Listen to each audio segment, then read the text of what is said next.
musidɓe tedduɓe yeeɓiyankoɓe TV Wuro Nayi on calminama on juurama no feewi en garti hande kadi e yewtere meɗen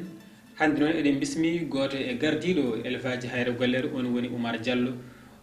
tawi kadi ko association élève dirigeant Hayre Gollere ko waɗi kala Oumar calmina bandiraɓe e yeeɓiyankoɓe TV Wuro Nayi. mi salminima Diary Pinal kadi mi salmini bandiraɓe yeewo men mon foof indema yettode mum. A salmitama eyi Oumar ko adi foof eɗen gandi hono fedde élevage Hayre Gollere mbaɗi ɗo en hirde Fattam Lamire ñande jeeɗiɗi lewru avril nde kadi yimɓeɓe gaari e keewal gondugal e peewal ko adi kal Oumar emin jinno kalnamin hol pandare ɓurɗe tabbidde e nder hirde nde juɗɓin ɗon. Seydi Thiam a jarama namdal ngal yuɓɓi e fandare hirde nde ko yidde wadde deftere to Hayre Gollere to woni bibliothèque nde wonno sukaɓe ɓe il faut ɓe daña to timti kadi jangde ko famde suura heewa ha lammina donc min ƴetti oɗo initiative guirɗam on yidde wadde deftere de wuuro ngo e nder hen ko ɗum tagi amen wadde oɗo soirée kadi machallah soirée waɗi réussir kadi ko fof waɗi hen yimɓe fof mbaɗi hen juuɗe men kadi yimɓe gaari e keewal gaari e peewal donc jettor keeride faade bandiraɓe men fulɓe fof machallah ko gonga yeddinani mbiɗen hirde nde waɗi réussir no feewi ma wod jeeb nde ɗo hirde wiye ɓe sukaɓe te kamɓe tan meɓe ɓe mbawa tambade nde ɗo hirde fonde ni en nde wonno sen mbi hirde eɗen gandi namdi ko ngaalu namdi ko koppeteje kadi mbiɗen ko association élève étudiant Hayre Gollere eɗen gandi soyama élève étudiant tan eɗen gandi jomumen to banggue a faami ngaalu wonɗo tolni jomumen ngala beele han ko onon tan a faamide ko pemon tan tambinde hirde walla ala on dañi balle gummoride to banggueji goɗɗi ha tengti e nder Hayre Gollere tawi ko balle gummoride toon walla ala on tan tambinde ɗo hirde ha wawi wadde réussir so tawi on dañi balle ko holɓen jettorma kadi fewde ɓeɗon. Ko kalɗa ko hirde namdi ko koppareji kadi ko élève étudiant no mbiɗa ni eɗen gandi wone yimɓe andi ganduɗa hoorema joguimi jubbude kadi joguimi famamuye kadi jaaɓi famde komin goni dow mum ko mbaɗi hen juuɗe men fuɗɗorade koode pital Wuro Nayi ɓe mbaɗi hen juuɗe mabɓe e ONG ne wiye ADRA e gardugol Kalidou Sall gardugol Kalidou Sall e ONG ne wiye ADRA de la Mauritanie kamɓen mbaɗi hen juuɗe mabɓe kadi Hayre Gollere naɓe mbaɗi kuuɓal suka e mawɗo go fof waɗi hen junggo mum kadi pelle Hayre Gollere ɗe fof kadi mbaɗi hen juuɗe men kadi en jejjita hen kadi ardagdo Hayre Gollere kañumen ɓe waɗi hen juuɗe mabɓe donc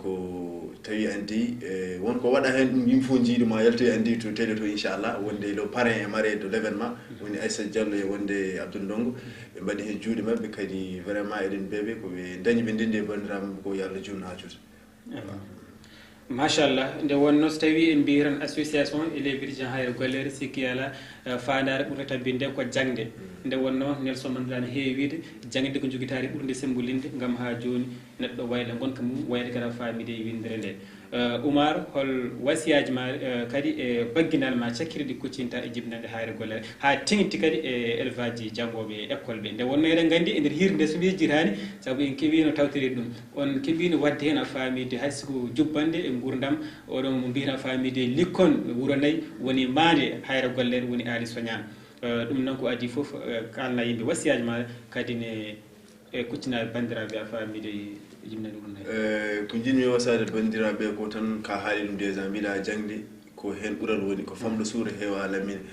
ɗemgal Farais ne heewi wiide walla président Macron wima wi éducation c'est pas une question de faire ou de ne pas faire non c'est la nécessité contemporaine ko huude fonde wonde ɗum noon mbasoytomi sukaɓe tan ko yomi janggu kadi yo tinno jangde mabɓe so tawi neɗɗo tinnaki jangde mum tan ma yi résultat donc yimɓeɓe yo jaab kadi famde fedde nde ko woni dow mum ko nde wonno min mbaɗat œuvre ade ko éducation ko jangde tan min toppiti komin yiɗi tan ko yo wuuro ngo yaaru yesso to banggue jangde sibo addi Mamadou Samba Diop ne heewi wiide paɗe so ɓeydani darde kam gustata minen min tawi yimɓe en jangguine wuuro ngo non komin gaari ko yiɗi tan ɓeydude eko waɗate fof kadi yimɓe yo paam oɗon banggue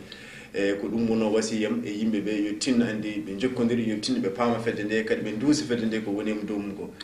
Seydi Thiam so tawi kadi wonko tata e haale yimɓe jagaña ko ɗum wona bawɗo haalde no fewi machallah so tawi aɗa wawi haalde wadde bandiraɓe sehilaɓe wonno kono men hannde TV Wuro Nayi ko Oumar Diallo tawi kadi ko kanko ardi fedde élevage toon to Hayre Gollere nde wonno Mamadou Samba Diop ne heewi wiide so tawi hakkille tulmi lawdirte ko jangde ɓeeɗo sukaɓe ko fobɓe wallede ko fobɓe ha joni kadi tongtede nde wonno eɓe joguita ha joni anni kadi yidde wadde on film documentaire ko abbiti e gurdam Sognane Mamadou Abou mo ganduɗa kanko waɗi créé école hayre gollere 1963 nde wonno eɗen gandi jaale kewɗe jalti hen ko wayno Cheibou Ndiaye en ko wayno Bamum Daoud Koli en ni machallah Moussa Kebe en e ko nandi hen ɗum noon bandiraɓe sehilaɓe gonɗen wadda famide koye gollal teɗol heedi wotomo heddi musidɓe tedduɓe yeɓiyankoɓe TV on calminama on jurama so tawi won poti keddi gonde hen yafuya dabbama on jarama